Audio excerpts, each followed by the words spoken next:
жаңа топтамалар қалай неге келеді және де сіз қайдан шабыт аласыз?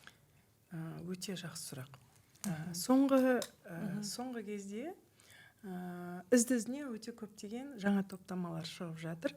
Ол топтамалардың шығу тарихы басқаларға қарағанда өзгеше.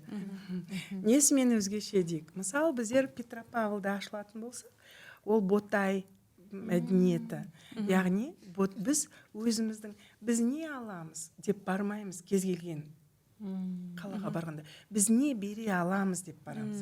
Біз сол елге не қоса аламыз. Өзіміздің қандай үлесімізді қоса аламыз. Қазақ мәдениетіне әрбір қалаға барған кезде құшақ жайып қарсы алатын, бізді өзімізбен тумаластай болып кеткен сондай ел бар.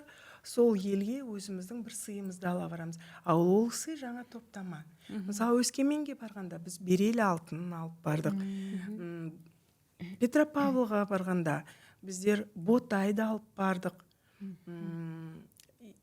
Әр барғанымызда оларды таңғалдыруға тырысамыз.